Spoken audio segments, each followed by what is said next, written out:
zero experience. I have no idea how to do anything. I was maximally leveraging relationships. When we were at the RPM conference, we were at our tables, and one of the questions was, what's your big challenge? And I was like, I'm out of money. I'm thinking of doing flips, but it freaks me out because I've always heard flips and it feels risky and scary. And she was sitting next to me and she was like, Joe, you are doing flips now. Like you're buying you're just not selling them. Yeah, exactly. She's like, you just have one more step. Yeah, I guess you're right. All right. Welcome to another episode of the Agent to Investor podcast, where we talk about the agent side of real estate investing. We'll be talking about the successes, the lessons, and all in between. My name is Nico Garcia, local real estate agent and investor based out of Montgomery County, Maryland. And as always, I'm joined by my co-host. I'm Anna Bilek, Northern Virginia realtor and mostly out-of-state investor. And today is Friday. We have another wonderful guest. We have our good friend, Joe Dodson, on the show. Welcome to the show. Thanks so much, guys. Happy to be here. We're super excited to have you come on and talk about your journey. I know we're all part of the RPM community, and we were at the retreat a few months back where you were on a panel talking about some really fantastic things that you're doing with your business and with your family. So we wanted to have you come on and kind of talk about that. But before we go into that, I'd love to, give you some space to, introduce yourself, where you're from, and a little bit of your background, and then what got you introduced to real estate. Sure. So I'm originally from Indiana, just north of Indianapolis, and I went to IU, Indiana University, for undergrad. That's where I met my wife, and we're now celebrating our national championship in college football. So yeah, but Congrats. So from Indiana originally, had a pretty circuitous path professionally into real estate. My undergrad is in like liberal arts, religious studies. I did, and I know you were in the military, I did the Army Guard for 6 years, and then lived a bunch of places, lived overseas in Southern Africa for a year after college, and then decided I wanted to do healthcare related stuff. So went back to grad school for occupational therapy. And yeah, so that's kind of what I do on the side. My wife and I, after living a handful of other places, settled here in Cleveland, Ohio about 9 years ago and started our family and everything. What brought you to Cleveland, Joe? It sounds like you went all over. What brought you that way? My wife's job. So my wife is an Episcopal priest. So we moved here for a job she took at a church, and she was at that job for 5 years, and she's still working for the diocese of, it's like the larger group of churches. And yeah, so her job, and also my wife's family, her parents live here. So kind of a combination of the two. That makes sense. And I want to make a correction because I know Brian will listen to this and be like, you weren't in the military. I worked for the Navy as a civilian. Oh, okay. Brian was the one that was actually in the Navy. Yeah. So I want to correct that because Okay. then he'll be like, you didn't serve. I mean, not in uniform. All in the greater family, the military family. Yes, all Yes. in the greater Yeah. family. I Yep. just know he likes to dig in sometimes because he's only been a guest once on the show and he's a little bitter about that. Love you, babe, because I know you're going to listen to this. You guys are working through it. We'll have them come back on for sure. But yeah, Joe, so awesome. You went back to Cleveland with your wife and your family. Now you have beautiful kids, right? Is that? Yeah. Yep. So we have two little demon redheaded boys, a 6-year-old in kindergarten and a 4-year-old who's starting preschool next year. So they definitely keep us busy. But Awesome. I bet. But now they're going to preschool, like 4 years old. You're almost in the home stretch where you get a little more time to yourself during the day where there's someone else's problem for a little bit longer. Yeah, it's been kind of crazy. I mean, we're experiencing that with the 6-year-old, and it's a whole different world. I mean, we've been in the trenches, and I still feel like we're kind of in the trenches, but it's a whole different thing whenever we have a little more space. And also they can big things like he can go to the bathroom by himself, like you don't have to manage all of the details of everything, so. Big milestones. Yep. You'll get there soon enough, Nico. Just wait. Yeah. Down the road, yes. Yeah. Joe, talk to us how real estate kind of fit into this. So I know you didn't study that in school. It sounds like your wife didn't either. What did you guys know about it, and how did that initial spark happen?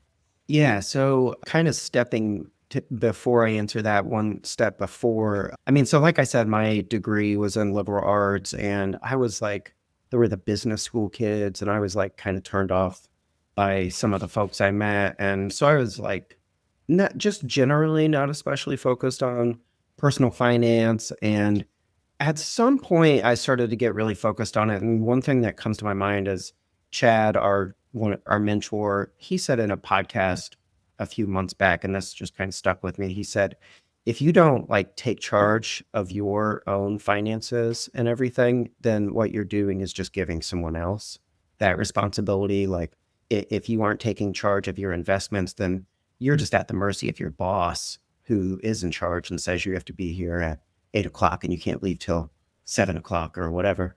And so I started to realize that and started to get really involved in our own personal finances. My wife and I reading a lot of the big books people talk about, Simple Path to Wealth, like Bogleheads, and doing index fund investing and just like normal stock investing. But I was like really nerding out on it.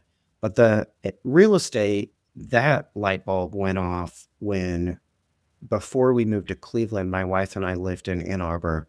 And like I mentioned, my wife is a priest, a pastor.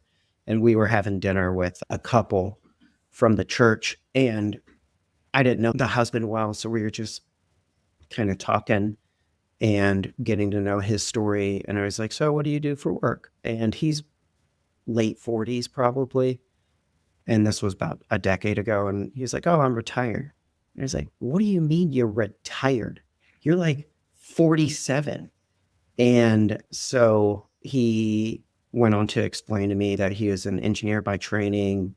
And after the stock market crashed, 2007, 2008, he cleared out a lot of his stocks and bought some properties. We know how all that played out. And it allowed him the opportunity to retire after like a few years. And I was like, wow, like I still love index funds, but I was like, this is a whole different path. And it kind of piqued my curiosity. So it all started from a conversation with someone you really didn't know very well that you're like, wait a minute. Yeah, it's like, I want to do what you're doing. So did he become a kind of mentor of sorts after that? Like, did he help you with any of this going into it, or he just sparked the fire and you're like, okay, I'm taking it from here? He kind of sparked the fire. I asked him some questions, but we ended up moving away shortly after that. But that was the catalyst for me starting to dig into it. So then I discovered Pockets, listened to the podcast, and some of the podcast guests are kind of hit or miss for me, especially how the identities change, but you get a lot of folks who are grow 10x, 10x, 10x. And I heard Chad on this podcast like 10 years ago, 8 years ago or something. And I was like, man, he's on to something. Like, he just seems like a good guy. He's principled, he's honest. And so I started following Chad. And then 9 years ago, I started doing courses with Chad before RPM or anything. And so I've kind of been following his advice for about 10 years, or maybe less than that, maybe 8 years or so. And I just do whatever he tells me to do. Yeah. Sometimes that's how it works, right? You find somebody that's doing what you want to be doing and kind of just follow the blueprint. There's no need to reinvent the wheel. So talk to me about like that, sounds like this was 9 years ago. You were listening to podcasts, maybe reading some books and trying to learn as much as you can. But a lot of people get stuck in that stage, right, of just learning and learning. But then you eventually took some action, right? What did that look like for you actually getting your feet wet in real estate investing? Yeah, so I mentioned Chad Carson, and I did one of his courses, and I can't remember I think it was real estate deal finding course or something like that. And it walked you through the process. The goal of the course was to help you buy your first rental property. And so it walked you through the deal analysis. It walked you through submitting offers, building a team, all these things. And it was, through that course that I bought my first property and kind of helped hold her hand through submitting offers and getting comfortable. So yeah, it was that process. So honestly, like one of the big things to answer your question, what helped me get over that hump was having mentorship in a community of folks who were going through a similar process. At that point, when you bought your first property, had you nailed down your strategy? Did you know you wanted to do like buy and hold or fix and flip, or like did you have a picture in mind of what you wanted to do? Yeah. So I was working full time. I work part time now, but I was working full time. My wife was working full time, and we knew we were going to try to start a family. So our time was pretty limited. So I wasn't interested in anything that was really time intensive. So that kind of ruled out short term rentals, ruled out flips. And again, like the goal was like to retire as quickly as possible. So we knew we wanted long term buy and hold. So the first place we bought up here in Cleveland, it wasn't a BRRRR, it's just a 25% down small multifamily. We just bought it, put in kind of a cosmetic rehab, and yeah, just a classic long-term rental. Nothing too sexy about it. So that initial property, where did that come from? Was that from an agent through, the multiple listing service? Or did you I know you were doing your deal finding course, was that off market, or how did that look like? It was on market. I was calling all these agents and I love agents. I was calling all these agents trying to find a prospective agent who would work with or who has experience working with investors. So I found a list and I was cold calling all these people. And I called probably 10 agents, had conversations. And this one woman I was talking with, she was like, oh, well, I'm an investor. She was an older woman, probably 60, I would guess. And she just said, I want to be your mentor. And so you never know what it's going to look like. And then she reached out to me a couple weeks later and was like, I'm thinking of selling this property. I want to sell it to you to help you get started. And I was like, sounds great to me. And it was a good deal. I mean, it wasn't a home run or anything, but the purchase price was $135. Rents, it was a 3-unit, or still is a 3-unit. Rents like $2,300 a month, and it's about 3 minutes from my house. So I put in an offer, and she said, I want to take your offer, but I had one that's higher. If you match that price, I'll give it to you. And so it was on market, but it was a connection that I formed a little bit, and she helped facilitate the whole process. Wow, that's awesome. Yeah. I mean, you worked with an agent, I guess that was the seller as well. So you kind of, cut out, I guess, middlemen. You didn't really have an agent on your end, but I did. She encouraged me to get my own agent just to kind of guard my own interests. So that was another helpful thing. Not all agents are that ethical. That sounds terrible, but yeah, I know. Honestly, that's been one of my big takeaways with my investing journey so far. And a lot of this is informed by Chad, but you just got to find folks who you don't set off any ethical alarm bells, and you got to, from top to bottom, your agent, your lender, your contractor, your property manager. That's the biggest thing I feel like, is getting folks who I feel like I can trust and are competent, and getting folks who don't have these ethical weird areas, because I'm not that way, and I just don't want to work with folks that are like that. Yeah. So Joe, we usually ask this question down the road, but I'd love to get your perspective on what makes a good investor-friendly agent. So, because it sounds like, this lady, she was, a little bit older, in her 60s. She was an investor herself, and she was able to kind of help mentor you and things like that. But I know you were talking to a few different agents. It sounded like trying to get somebody that could assist with, helping you find your first investment property. What were some attributes that you were looking for for the agents that are listening that want to be investor friendly? What would you be looking for? Yeah. So, well, just as an aside, it's kind of funny. I love this agent, and she clearly helped me a lot, but I don't invest in Cleveland anymore, but I also, whenever I was investing here, I transitioned away because she wasn't doing exactly what I was hoping investor-friendly agent would do. So some of those things are being really comfortable submitting lots of offers, just because it's on the investor side, it's a numbers game. And the nature of it is I have to send out a lot of offers. And so the agent I work with in Columbus now, I can look at a property, analyze it in 10 minutes and 15 minutes or something, and I can text my agent and say, hey, I want to send out an offer on this at this price with these terms all over text. And he'll just, bam, send it out and doesn't give me a lot of pushback. And if he does give me pushback, like we work together, we have rapport. I trust him, he trusts me, I think. And so if he's giving me pushback, it's legit, but it's not because he's not comfortable submitting offers. So that's one of the biggest things for me. And then the other things I would say are the connections that I've gotten from my agents have been indispensable. They set me up, my agent in Columbus set me up with my hard money lender, and they've been great to work with. And they set me up with a handful of options for general contractors. And my long-term general contractor that I work with, I was connected to by my agent. And yeah. Yeah.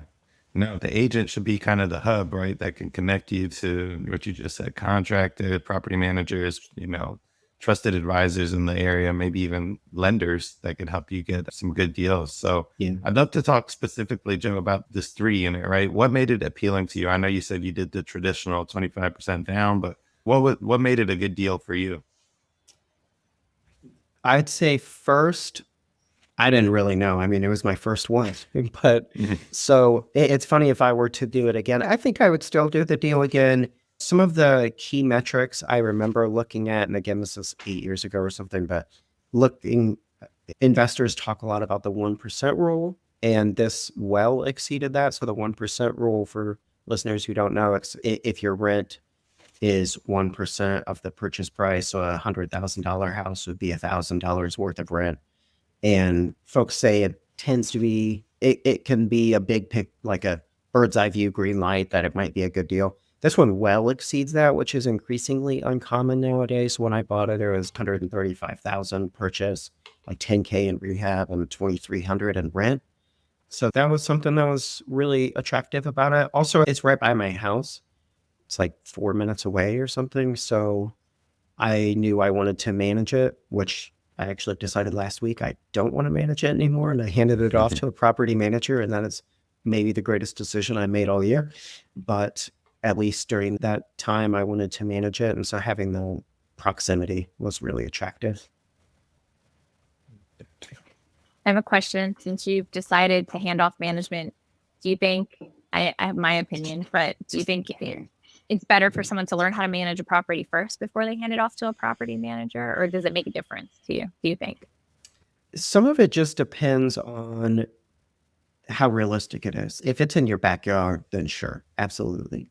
I think you should build in the cost of having a property manager, so you always have it as an option. But yeah, learning how to do it and what makes a good property manager, I feel like is really helpful. But it's not always possible, like if it's outside of the city. But I definitely learned a ton from managing this, both the good and the bad. So I'm definitely glad to have that experience and know what my expectations are and everything. Yeah. I mean, I self-managed. Anna also has self-managed, and she's also been on both ends. So we can speak from both sides. But so that was your first one, and that was about 9 years ago. And I know you scaled quite a bit. And I know you talked about this on the panel, talking about the BRRRR strategy and how that was able to help grow your portfolio to where it is today. For those who don't know what the BRRRR strategy is, you mind giving like a quick overview of what that is and how you used it to scale your business? Yeah, sure. It's a BR, what, 4 Rs, RRRR, and it stands for buy, rehab, rent, refinance, repeat.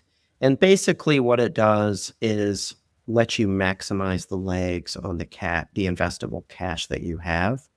The sequencing is you buy a property that is for one reason or another well below market value. Often it's because it needs a decent amount of work. You renovate it, and whenever you renovate it, often you're doing like something quote unquote value add by adding a bedroom or adding a bathroom or something like that, but you're doing something that will increase the back end value of the property. When you increase the back end value of the property, then you do a refinance, a cash out refinance, and that lets you recoup a portion or all of the money that you put into the deal on the front end. So if you start with $50,000, hopefully you could reuse at least a chunk of that, as opposed to that first property that we bought. We put 25% down and we left it and we've never seen it again. Yeah. I mean, I love this strategy. I've used it here locally as well, but you probably have seen online, BRRRRs are dead or BRRRRs are no longer, feasible. Are you seeing that in your market, and what does that look like? Yeah. So again, we shifted last year to invest in Columbus, which is 2 hours south of where I live. So I'm like a medium distance investor. I can drive down there if I need. So the market there is probably a little different than the market up here. But what I'm seeing in Columbus is maybe a perfect BRRRR is dead. So perfect BRRRR is like investor lingo for you get 100% of the money that you put into it out. So that $50,000 example, you would be able to pull out $50,000. What I've started to do is I lowered my expectations for what I would pull out. So my personal metric, and everyone has to figure out, I sort of arbitrarily picked this, but everyone has to figure out their own metrics. My expectation for what makes a quote unquote good deal is that I would leave no more than $20,000 in the deal. So in the $50,000 example that I put into the property on the front end, on a cash out refinance, I'd like to pull out $30,000. Okay. So where did you learn about, this strategy? I read the David Green BRRRR book and I was like, oh man, this is awesome. You get to recycle your funds and helps scale. Did you know anything about it before? Did you know anything about construction before you decided to start taking on these projects? Yeah, I feel like I learned about it like pretty much from day one. I feel like anytime anyone nowadays Googles real estate investing strategies, it's like buzzword for everyone it is everywhere. And especially on like BiggerPockets podcasts with, you mentioned David Green, and especially like Generation One BiggerPockets podcast, it was all over the place. It's the thing to do. So I think that's where I heard about it. But in terms of my personal exposure and experience with it, I knew I wanted to try it just to maximize I work in healthcare. My wife is clergy. We do not make crazy money. And so I wanted to try to buy as many properties as we can with the cash that we are able to set aside for investing. And so for me, the best way to do that was doing BRRRRs and some other, we're looking at doing some flips this year to kind of increase the investable cash that we have, but that's kind of where my head was at. So I know you mentioned the first one, you found it on the MLS, and in my experience, I know your market might be a little bit different. Some of the best deals are not on the market, right? You're talking to these people, you're building relationships with, whether it's sellers or people that are going directly to sellers and getting them off market. In your experience, have you started looking at off market deals, or is it strictly you're working with your agent and finding these properties that are on the market that may need a little bit of work and it makes it a good deal for you? I did try a little off before we transitioned to Columbus and we were committed more to the Cleveland market. I started doing off market campaigns to try to get access to off market properties. And that was actually one of the reasons we ended up transitioning to Columbus. I just wasn't having a ton of success, and it's expensive to do these mailers. We were spending, I don't know, $400 or $500 a month probably. And we just weren't, after 3 or 4 months, we weren't having a ton of success. So like I said, shifted to Columbus. Everything we've done there has only been on market. And then occasionally a pocket listing from our agent who maybe a previous client of his will be selling it, or a different agent at his firm will do something and it's not formally listed on the MLS. So those are my only two. That being said, I would love to get access to more off-market opportunities. We don't have the cash right now to support that deal flow, but we're hoping to maybe pick it up a little bit by supplementing with some flips. And if that takes off a little bit, then we'll want to increase the deal flow tunnel. And maybe that would mean doing off-market, but it's kind of scary to think about doing that longer distance. I don't know what that would look like. Okay. It's possible. I've done it. Really? Yeah, we invest 4.5 hours away in Southern Virginia. Okay. And we picked up 2 off markets. Wow. One of the sprees that like Chad set up, where we did one of the sprints. Yeah. And we did the deal machine postcards. Yeah, We right, got right. 2, and we picked them up, and now they're mostly fully rented. They were fully rented up until That's a week ago, but that's a different amazing. story. So it is Wow. possible. Okay. Yeah, and maybe depending on that's the down the road. situation. Yeah, so I'm happy to give you tips on that. Or Oh like my where we did, gosh. it was pretty simple. Wow. So you're taking calls. Yeah, we set up a Google number. So because I didn't want Yeah. to give out my personal number. Of And then course. we have Chad's list of like questions to ask them and kind of Yeah. like how to engage in that conversation. Yeah. And we made some friends with local investors. We met like local people in the community. And then we had Wow. 2 that ended up turning into off-market deals that we picked up. So I love it is that possible. so much. That Oh are my also gosh. BRRRRs. Those are also BRRRR Really? deals. Oh my gosh. They are. Yeah, they were like gutted down to the studs when we bought them. So one was like $60K. It did take a little bit of money to get it up and running, but I mean, it does pretty well rental wise. Like Wow. both units are filled, and now we're like, Oh, man, I'm going to be reaching out. bring it. So, Joe, deal analysis is a little bit different from, that initial property that you bought with, 25% down long-term rental than it is with these BRRRR deals, right? Yeah. Talk to me about like how you calculate what a good deal is with, the ARV, rehab cost. And I know that's something that you probably learned along the way, right? Yeah. Absolutely. That's a really tricky point, the deal analysis. And I actually did a hot seat with Chad to help me figure some of this out. A lot of the real estate investing calculators that you find out there just aren't great at doing BRRRRs. And because it's complicated, to your point, Nico, there's multiple financing stages. So it gets really messy. So I'd say the first step for me was to figure out what a good deal looks like. And so again, for me, what that looks like is I want to leave less than $20,000 in the deal. I want it to positively cash flow at least a little bit. So I shoot for $100 a month, nothing crazy. And then I want the IRR. So that's the internal rate of return. And basically that's a complicated metric that factors the cash flow you're getting and the appreciation. So it pulls in all of the growth metrics into one number and lets you compare that to the 7 to 10% you may get in an index fund. But for me, because it's pretty time intensive, I want 15 to 25% IRR. So those are my 3 metrics. And then I use a calculator that a lot of us in RPM use that Chad built. And then I actually had to kind of build my own in Excel to figure out the amount of money I would leave in the deal, because I just didn't feel like there was one out there that was doing what I needed. So I kind of had to fiddle with it and build one. Yeah. So when you moved, it's related, but slightly different. I was just thinking this. When you moved to Columbus, are these plays to different markets? Is this for appreciation or is this strictly for cash flow? What do you think about? Because that's a slightly different angle to take when it comes to a market. Yeah. So it's 100% an appreciation play. That's one of the main, I love Cleveland. I am personally very invested in Cleveland. I'm raising my family here. But for real estate investing side, like there's some of the towns around here have a lot of red tape that make investing tricky. Not all of them, but you just have to be particular about the towns you're investing in.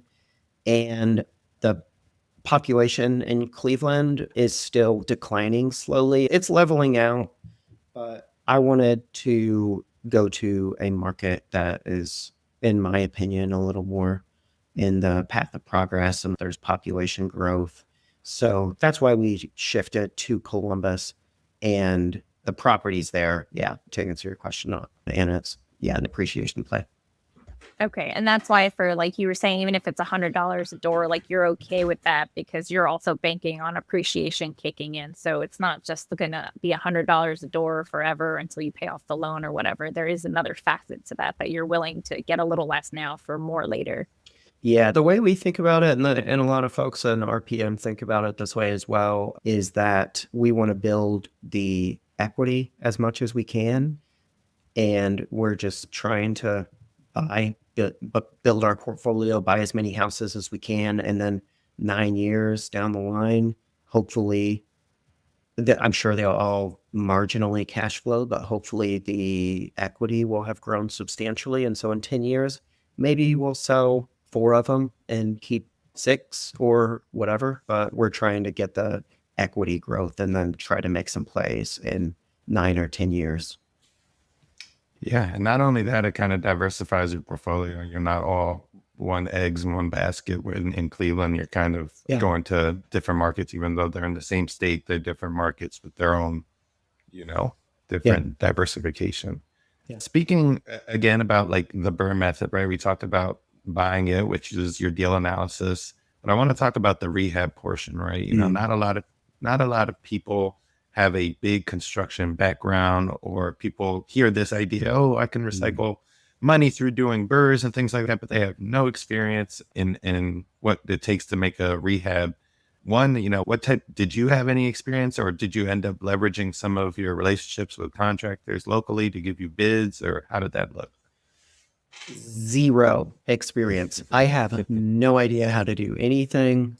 And so I was maximally leveraging relationships. And so the first BRRRR that we bought in Columbus was about a year ago like 2020, whatever that is, 2025. And there were so many new things because it was a new market. I was working with a new realtor, working with a new contractor, doing a hard money loan, which I'd never done before. Going to do a new property manager. And I look at this and I'm building in a lot more risk than I'm comfortable with. So the way I tried to think about it was I want to, as much as I can, try to minimize my risk. So for the hard money loan, I did a 12. For a hard money loan, you can choose when the note is due. Like they say you have to pay the entire loan balance at 3 months, 6 months, or 12 months. And of course, if it's at 12 months, the interest rate's a little higher, but I did 12 months. And for budgeting purposes, like our holding costs, I factored in 8 months. So I'm like, look, if this thing sits vacant for 8 months and things go terribly, we'll still be okay. And in terms of the contractor, I was connected to a handful of them through my realtor, and I had hired a few of them to go in and do inspections. So with a lot of the MLS properties that we were submitting offers for, you would have to be competitive. You'd have to submit it with a no inspection window. So we would have our contractor go out, and I don't really know these guys. So they charge me a fee like $200, $300. And then they give me an estimate for what the rehab would cost. So I did that with maybe 3 different contractors, and just based on that experience and how we worked together, I found one who I just had a really nice relationship with. And he, without me asking, sent me references, sent me photos of places he worked on before. He was quick to respond via text or email or whatever. And so that's the guy I hired. And we've done the 2 properties now, and he's my guy. Like I'll keep him happy because he's really good. And the whole model that we have falls apart without a great general contractor, especially because I have no idea what I'm doing. So were you paying those, $200, $300 fees before you actually got under contract, or was that after you got under contract? And before I got under contract. Yeah. Okay. So for those who are listening, right, they'd like a deal. There are some upfront costs, whether it's the home inspection and things like that, or if you're like Joe and you don't have any experience with doing all these major rehabs, you might have to pay $200-$300 for a few different contractor bids in order to protect yourself, to make sure that, to confirm the numbers that you're saying it's a good deal, Yeah. but you need to actually confirm that, right? Yeah. Okay. And that's the construction side. I want to talk about the third BRRRR, or the fourth R in the BRRRR, which is the refinance, right? You talked about using, hard money, which is a great tool to help you buy properties that need a little bit of work. They'll finance usually, 80 to 75% of the purchase price and 100% of the rehab, which they are short-term loans. Like Joe said, 12 months, 6 months. And they're expensive. And they are expensive. So you do want to get out of them into longer fixed rates. Yeah. But what did that look like for you when you were, getting closer to being done with these rehabs and you had to do what you said, a cash out refinance? What is a cash out refinance? And, how did you end up finding that particular lender? Yeah. So a cash out refinance is, remember with the BRRRR method, you've done some renovation for this particular property. We added a bedroom. So we made it instead of a 3-bed, 1-bath, we made it a 4-bed, 1-bath. By doing that, we added probably $25,000, $30,000 to the stabilized value of the property. So the cash out refinance is a long-term loan. We used a DSCR loan, which is an investor loan. Is basically like a 30-year fix, but it's a little bit more expensive, but a lot of investors are using it nowadays. And then we were able to cash out. So at closing, we were able to get 75% of the appraised value. So that was 75% of $230,000. So we could have pulled out whatever that number is, like 180 something. But the tricky part with BRRRRs nowadays, and to your point, Nico, about are BRRRRs dead, something that's changed in the past few years with interest rates being higher, is that if I were to cash out the full possible amount at 180,000, it would negatively cash flow like $500, $600 a month. So it ends up being a dance between how much money you can pull out and still have it positively cash flow. So for us, that sweet spot was we needed a mortgage instead of the maximum we could get of 180,000. We ended up doing about 140,000. And the reason we landed on that was because that would make our mortgage amount still positively cash flow slightly, if that makes sense. Sorry, Anna, you got a question? No, I was just going to point out, like we talked about the 1% rule and you talked about 75%, but that's like another rule of thumb that some people talk about. It's the 75% rule. Like when you purchase a house, because of that, like if they plan to refinance it, they're banking on, okay, most lenders are only going to give me about 70 or 75%. So I just wanted to throw that in there. That's another like rule of thumb that people follow. Oh, okay.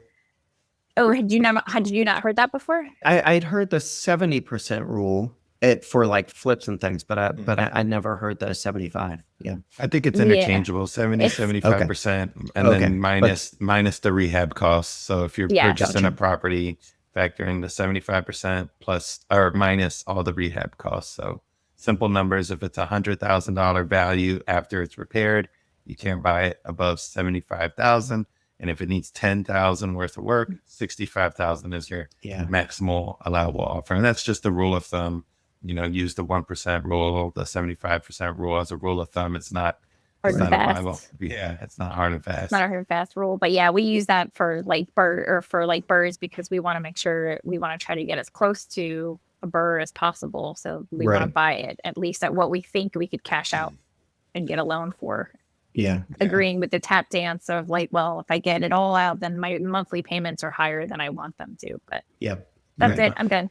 I know. I love that point that you mentioned, Joe, because, the perfect BRRRR, you're able to pay off the old loan and have money go into your pocket. But like what you mentioned, sometimes it doesn't make sense, right? Especially with interest rates, we're recording this in March 2026, and they've gone down a little bit from the 7.5%. But, it's not the 2020 where interest rates are 3%, sub 3%, and, BRRRRs were just made sense regardless. So you have to factor that in, and maybe you have to leave some money in the deal for it to cash flow, because you don't want to have negative $500 cash flow every month just because you wanted to do a perfect BRRRR. Joe, you mentioned the DSCR loan, and for those who aren't familiar, it's a debt service coverage ratio loan. Like you mentioned, it's an investor loan. What made that appealing to you as an investor? So I was planning to do conventional actually, and then I can't remember exactly why, but I wasn't able to do that. I think the seasoning period was 12 months. And so DSCR, what made it attractive to me was the seasoning period was less. I think it was 6 months. And I could put it in my LLC, which a conventional you cannot. And it's just a boring long-term loan, which was really attractive, so it's exactly like the mortgage I have on our other rental property, on our primary residence. You know what you're going to get. And that is exactly what I want my rental properties, like boring fixed payments. And 30-year fixed payments, just 30-year fixed, to compare apples to apples. And I know you mentioned seasoning period. I love the DSCR route for that exact reason. For those who don't know what a seasoning period is, so if you purchase it, January 1st, 2026, they have a seasoning period till when you can refinance, and they can be 6 months in Joe's case. And in my case, I had one that had 90 days. So after 90 days, you're able to do the refinance, the cash out refinance, and you can start the process before that 90 days or before that 6 months, but those could be appealing. And what I love about it is, I'm self-employed as a real estate agent. I'm actually going through a refinance here for my primary residence. It's less paperwork, right? It's a investor loan. They're not going to go through your W-2s and things like that. They're more interesting.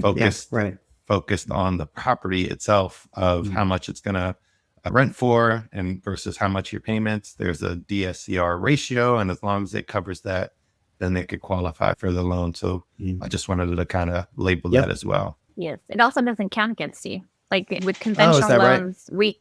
we can only get, I think it's 10. It's what Fannie 10, and Freddie. right. But with these, because they're in the LLC or a corporation's name, it doesn't count against your 10 either. So it doesn't show up on, as one of the loan mortgages against you, like when you do go buy a home with conventional lending. That as well.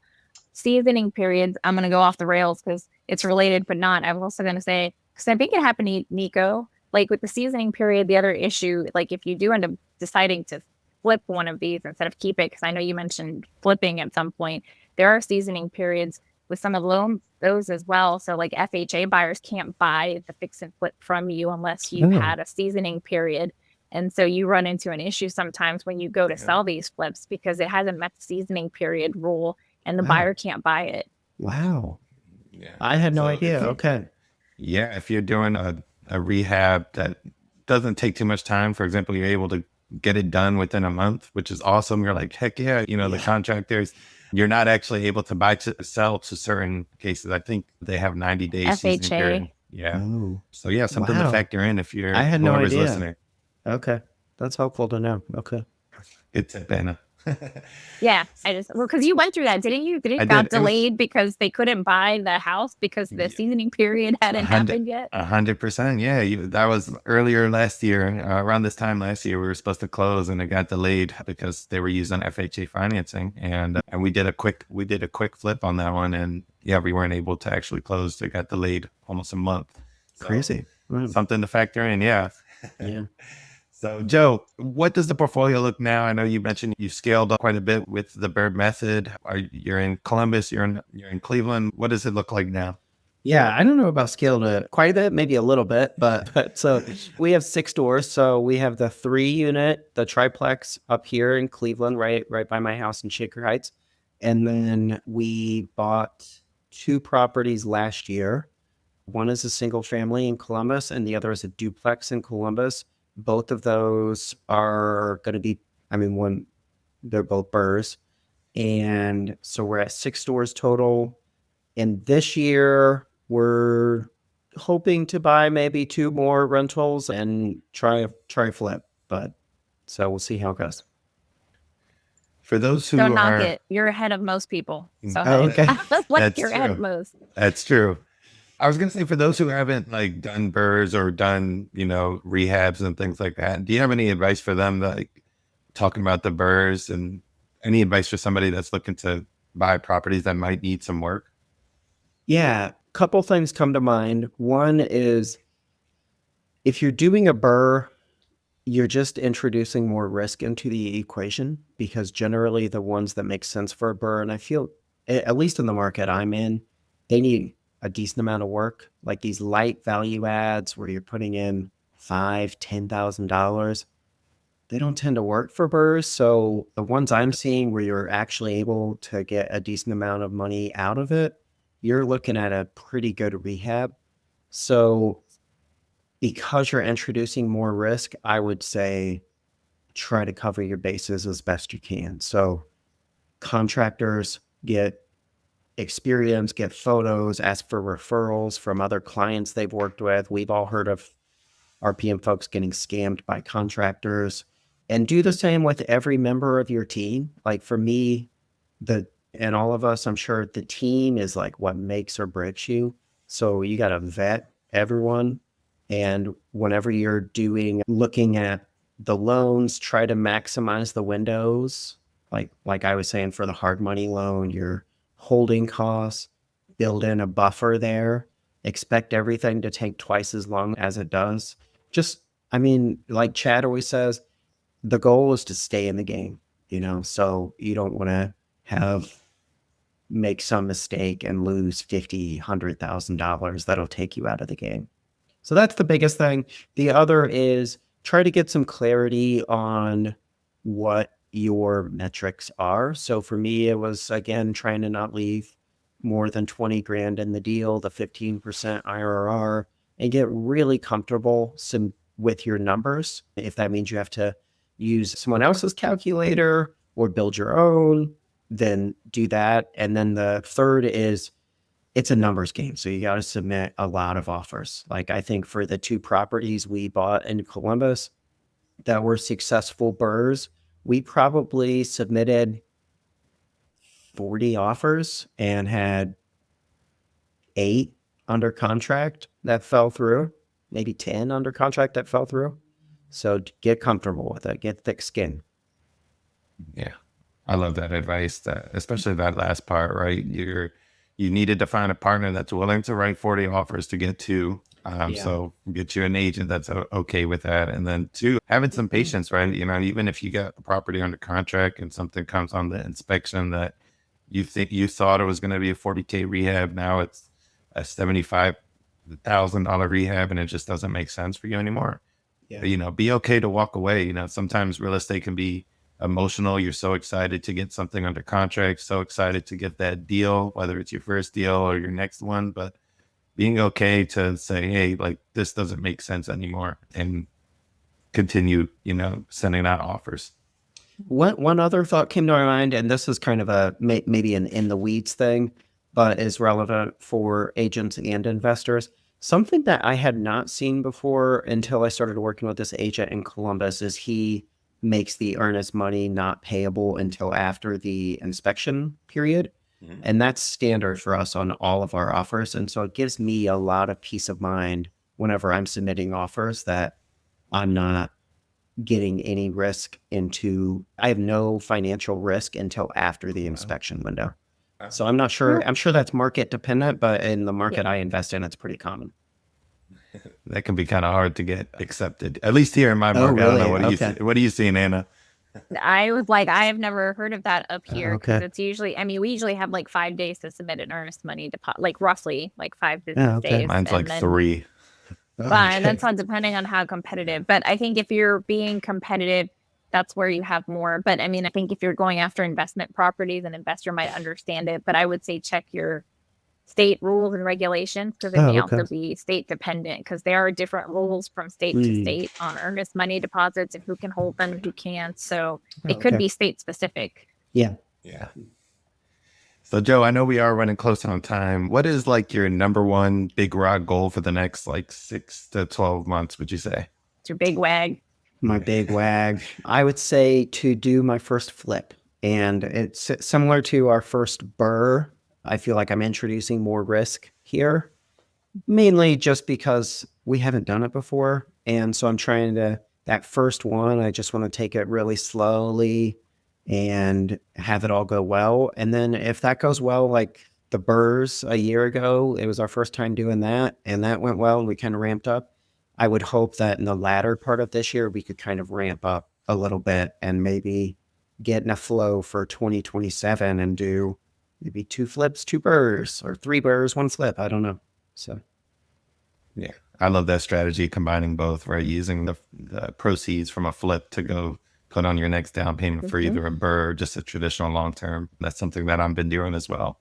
just one quick aside. When we were at the RPM conference, we were at our tables, and one of the questions was, what's your big challenge? And I was like, I'm out of money. And I was like, I'm thinking of doing flips, but it freaks me out because I've always heard flips and it feels risky and scary. And Chrissy, you guys know Chrissy? And she was sitting next to me and she was like, Joe, you are doing flips now. Like you're Yeah, buying you're just not it. selling them. Yeah, exactly. She's like, you just have one more step. You're doing it. What are you talking about? And I was like, I guess you're right. So It's essentially the same thing. yeah. So But it's a different perspective. That's why you put yourself in a room with people like us and like them, because you were thinking one way and she turned it on its head in like 30 seconds. Like, she's like, absolutely. dude, you're already doing it. And you're I like, know. oh my God. Yeah, I know. That's the thing. Yeah. Yep. I did want to give you some space because, we talk about RPM probably, every episode on here, Anna and I, but I'd love to give you some space to talk about community, how it's been able to help you with your investing journey. The RPM community. Yeah, the RPM community, or if you're a part of other communities as well. Yeah. So I'm not part of other communities. I went to the local meetups and stuff around here, and it just wasn't for me. RPM is better. Yeah, I don't know. It was like, I talked about some of the real estate investors that I've met who have kind of left a sour taste in my mouth. And it just feels like, I don't know. I just want, the way I do this, there's no reason everyone can't win. The tenant can win, I can win, the lender, everyone can win. And some folks just approach it differently. But so edit that out. We don't need the bad mouth thing. But so thinking of the RPM community specifically, I feel like has transformed my investing. So like I said, we bought our first property in 2018 or so.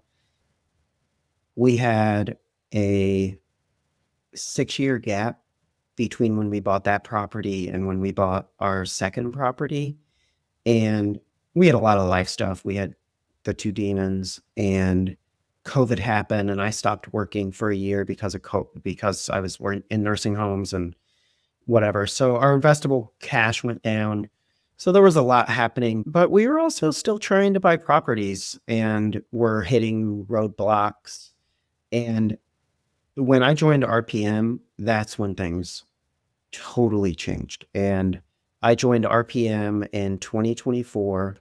And then in 2025, we bought 2 properties and they have been awesome. Like one, we gained $75,000 in equity on the back end.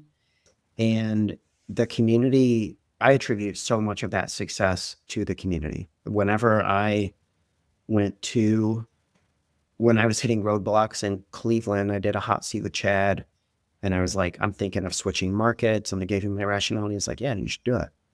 And just gave me the confidence. And then I'd say also doing the action groups. I have pretty limited time to dedicate to real estate investing between work and kids and everything. And so having the laser focus in an action group and the WAGs and lining up the weekly goals with the quarterly goals and making sure that every day what I'm doing is like high value activities, and having the community accountability around that has been transformational. And anytime I hit a roadblock, I do a hot seat, or I talk to a coach, or I talk to another investor. And that's been really nice. And also, there's probably 5 of us in RPM who invest in Columbus. And so we have a group, and we're texting constantly about, hey, who's your contractor? Here's a deal. Any problems. Immediately before we got on this call, one of our RPM friends said, hey, can you send me the scope of work that your contractor sent you? I want to compare it to mine. So having that community support and accountability is, to me, the number one thing that helped me accelerate over the past couple of years. Yeah. Couldn't have said it better.